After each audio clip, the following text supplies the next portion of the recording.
President Trump dismissing reports of more imminent departures from his administration. All this after reports H.R. McMaster was out. But Fox News is reporting the president appreciates his national security advisor and is not making any changes.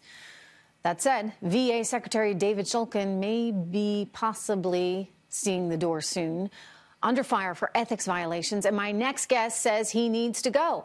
Joining me right now, Republican Congressman Andy Biggs of Arizona. All right, Congressman, why does he need to be shown the exit door in your view?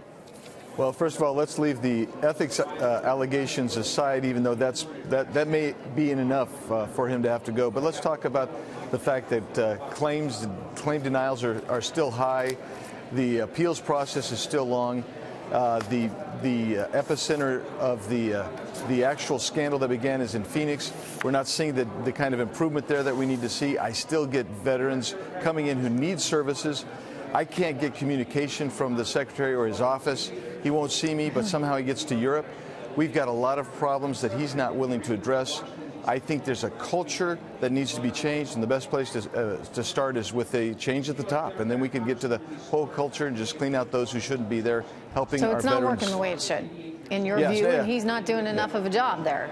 If he's not accessible to you or other lawmakers, but can somehow find himself on a plane to Europe, then you got kind of a problem. Yes, real problems with that.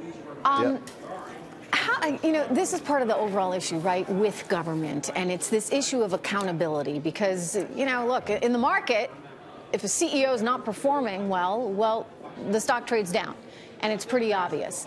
But in government, it's a little bit more challenging. What kind of metrics do you think we should be using when we look at his department and at his job performance?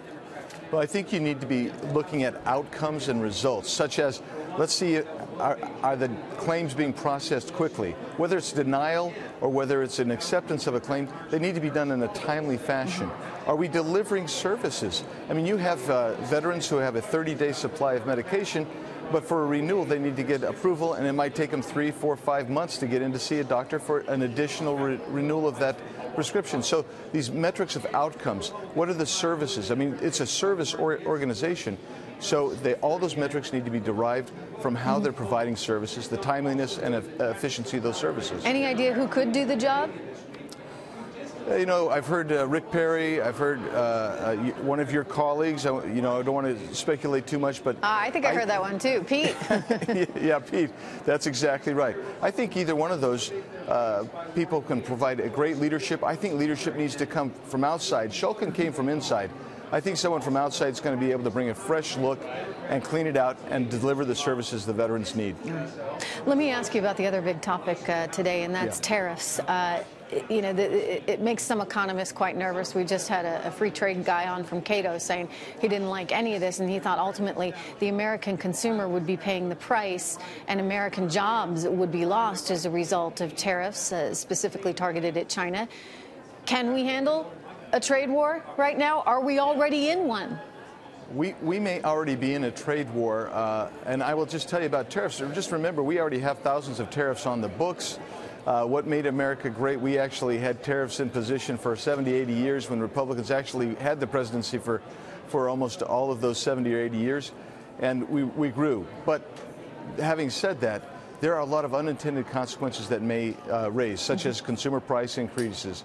And what's the cost of government? Because if we have to spend more, for instance, to produce, say, an Apache helicopter or a tank, we're going to eat that cost as American taxpayers.